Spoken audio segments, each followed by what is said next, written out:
আসসালামু আলাইকুম। আশা করি সবাই ভালো আছেন। আজকে আপনাদের সাথে কথা বলা হচ্ছে। আপনি পেশাদার ড্রাইভিং লাইসেন্স করবেন না অপেশাদার ড্রাইভিং লাইসেন্স করবেন? কোনটি কোন কাজে ব্যবহৃত করতে পারবেন সেটা নিয়ে আজকে কথা বলব। আচ্ছা, যাই হোক ১ম এ আগে কথা বলি অপেশাদার ড্রাইভিং লাইসেন্স নিয়ে।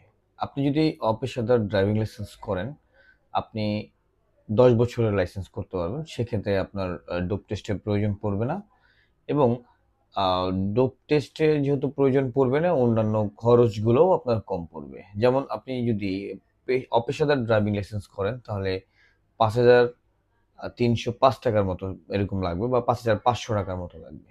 সেক্ষেত্রে কিন্তু আপনার অনেকগুলো টাকা বেঁচে যাচ্ছে এবং অপেশাদার ড্রাইভিং লাইসেন্স দিয়ে আপনি কিন্তু চাকরি করতে পারবেন না।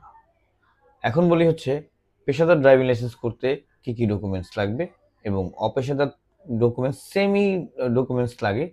তো বেশি চেঞ্জের কিছু নাই। ডকুমেন্টসগুলো সিমিলারই হয়। অপেশাদার ড্রাইভিং লাইসেন্স করতে হলে আপনাকে একটি এনআইডি কার্ড থাকতে হবে। আপনার শিক্ষাগত যোগ্যতা সনদপত্র থাকতে হবে। আপনার মেডিকেল আ সার্টিফিকেট থাকতে হবে।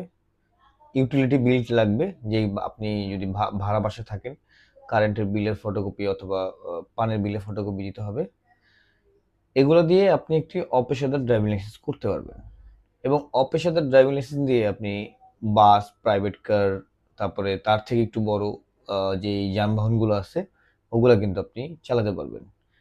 পেশাদার ড্রাইভিং লাইসেন্স কিন্তু মেয়াদ হয়ে থাকে ৫ বছরের। আর অপেশাদার ড্রাইভিং লাইসেন্সের মেয়াদ থাকে ১০ বছরের।